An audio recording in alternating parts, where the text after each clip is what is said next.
Retour de l'information, cette fois à l'international. Bonjour et bienvenue. Le Ghana est toujours dans l'attente du verdict des urnes. L'annonce des résultats de l'élection présidentielle et des législatives a été reportée mardi soir par la commission électorale, alors que les deux principaux candidats à la magistrature suprême revendiquent déjà la victoire. Le président sortant, Nana Akufo-Addo, a déclaré hier être sûr de l'emporter. Son rival, John Dramani Mahama, l'a mis en garde contre toute tentative de voler l'élection présidentielle. Vous avez vu, ce sont les images de la RDC. La police se déploie au sein du Parlement de la République démocratique du Congo à Kinshasa, siège depuis 2 jours d'une bataille rangée entre les partisans du président Félix Tshisekedi et ceux de la majorité parlementaire fidèle à son prédécesseur Joseph Kabila. Dimanche, le président Tshisekedi a annoncé la fin de la coalition au pouvoir qu'il formait depuis janvier 2019 avec la majorité parlementaire pro-Kabila du Front commun pour le Congo. L'un raconte la soif, un autre la tempête, un autre encore le naufrage qui ont anéanti leur rêve d'Europe, quelque part entre l'Afrique et les Canaries. Depuis septembre, des centaines, sans doute des milliers de Sénégalais, mus par la pauvreté ou par l'espoir d'une vie meilleure, ont entamé le périlleux voyage. Reportage. Mbour est l'un des plus gros ports de pêche du Sénégal. C'est aussi l'un des principaux points de départ des pirogues de migrants pour les îles Canaries. Ces dernières semaines, une nouvelle vague d'émigration clandestine provoque d'innombrables tragédies en mer. Fin octobre, ces deux frères étaient en route pour les îles espagnoles lorsque le moteur de leur pirogue a pris feu.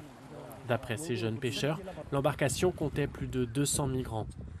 Seules 51 personnes auraient survécu. Le feu n'était pas trop fort lorsqu'un bidon d'essence a explosé. J'ai laissé mes bagages et je me suis jeté à l'eau. Certains passagers qui ne savaient pas nager se sont agrippés à moi. Nous avons nagé, et autour de nous, les gens se noyaient. C'était terrible. Nous avons continué à nager comme ça un moment. Si Dieu ne décide pas de ta mort, alors tu restes en vie. La crise économique provoquée par l'épidémie de coronavirus a relancé la route migratoire de l'Atlantique. D'après l'Organisation internationale pour les migrations, depuis janvier, plus de 18 000 personnes sont arrivées aux Canaries en vue de rejoindre le continent européen. Mais à Mbour, les causes de l'immigration sont plus profondes. Les pêcheurs artisanaux pointent du doigt le tarissement des ressources halieutiques qui les oblige à partir toujours plus loin en mer pour trouver du poisson. Selon eux, la faute aux licences de pêche attribuées aux navires européens et aux manœuvres des chalutiers asiatiques mieux équipés.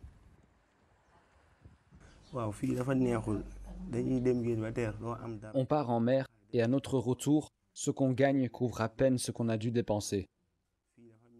Il n'y a rien pour nous ici, et c'est pour cela que nous préférons tout quitter pour partir. C'est la seule manière d'aider nos parents, notre famille. Dans le cas de Khalifa, c'est sa propre mère qui a payé un passeur pour que l'aîné de ses fils puisse partir en octobre dernier.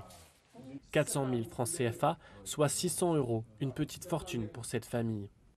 Mais le voyage a tourné court faute de nourriture et d'essence, et la pirogue a dû accoster en Mauritanie. Comme Khalifa et Saliou, ils sont plusieurs à se faire arnaquer par des passeurs sans scrupules qui surchargent les embarcations par appât du gain.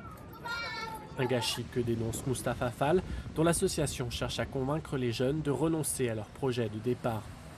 D'après lui, une pirogue sur 3 échoue dans sa tentative de traverser.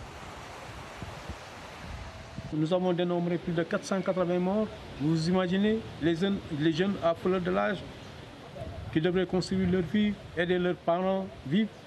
Et du coup, ils ont gaspillé comme ça leur vie, ils ont marchandé comme ça leur vie. C'est ça, c'est pas encourageant. C'est aberrant même, c'est de la suicide même. Après avoir tardé à réagir, l'État sénégalais assure désormais mettre les moyens pour empêcher les départs. Le président de la République nous a demandé d'apporter une mesure urgente. C'est ce qu'on a fait.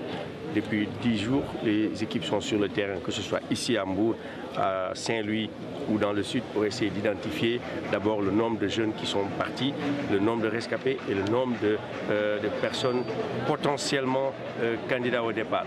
L'État aussi est en train de mettre en place des outils qui vont dissuader les jeunes de partir, notamment en arrêtant les passeurs, car il faut le dire, le mot, ce sont des criminels et il faut les traiter comme tels. Le gouvernement compte également renforcer ses dispositifs d'aide à la reconversion professionnelle. Des perspectives qui restent minces pour les jeunes pêcheurs de Mbour. Malgré les naufrages et les échecs, ils sont unanimes. Dès que l'occasion se représentera, ils tenteront à nouveau la traversée. Le Royaume-Uni a commencé hier à déployer le vaccin contre le Covid-19 mis au point par le laboratoire américain Pfizer et son partenaire allemand BioNTech, devenant le premier pays occidental à entamer une campagne de vaccination de sa population dans l'espoir d'endiguer l'épidémie.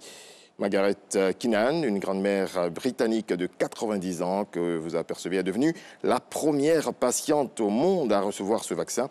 Je me sens si privilégié d'être la première personne à être vaccinée contre le Covid-19. C'est le meilleur cadeau d'anniversaire anticipé que j'aurais pu espérer, a-t-elle déclaré. En France, un hélicoptère s'est écrasé à 1800 mètres d'altitude près d'Albertville, a annoncé hier la préfecture de Savoie.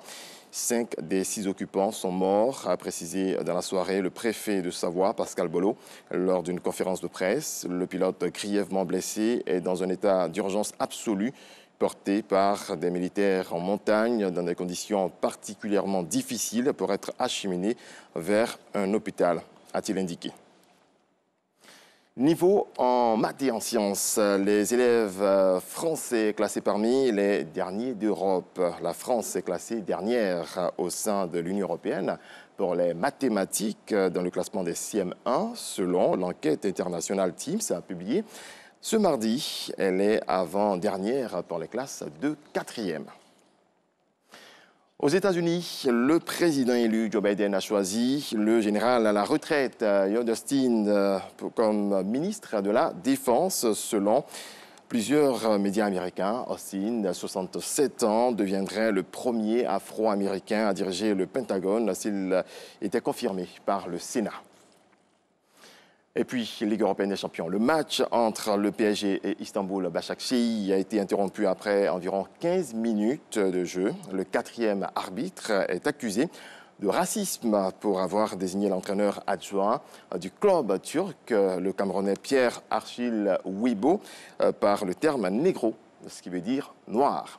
Merci de votre attention. C'est la fin de ce point de l'actualité. Je vous laisse en compagnie des 2A, Anjoal et Alix.